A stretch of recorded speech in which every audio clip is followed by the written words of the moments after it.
अस्सलाम वालेकुम। SM news के साथ मैं हूं मुकद्दर रजा। SM न्यूज़ स्टूडियो में खुश आमदीद। खबरों का सिलसिला बढ़ाते हुए खबर शामिल करते हैं चनियोर से।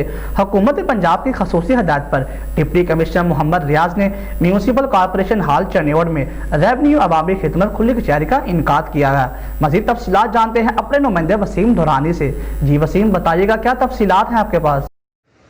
जी बिल्कुल, हुकूमत पंजाब की खसूसी हिदायत पर डिप्टी कमिश्नर मोहम्मद रियाज ने म्यूनसिपल कॉरपोरेशन हॉल चनियोट में रेवेन्यू अवामी खिदमत कचहरी का इनकाद किया।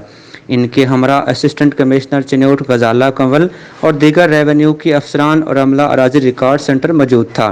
रेवेन्यू अवामी खुली कचहरी में लोगों की कसीर तादाद ने शिरकत की और अफसरान को अपने मसाइल बताए।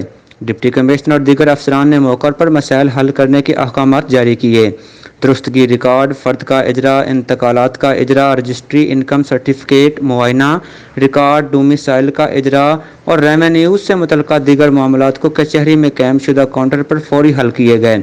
इस मौके पर डिप्टी कमिश्नर का कहना था कि आवाम को फौरी इंसाफ और दीगर मसाइल हल की फराहमी अव्वलीन तरजीह है। लोगों ने मौका पर मसाइल हल करने पर डिप्टी कमिश्नर का शुक्रिया अदा करते हुए रेवेन्यू अवामी खिदमत कचहरी को हुकूमत पंजाब का एहसन इक़दाम करार दे दिया। बहुत शुक्रिया वसीम, तफसीलात से आगाह करने के लिए। मजीद खबरों के लिए देखते रहिए SM न्यूज़।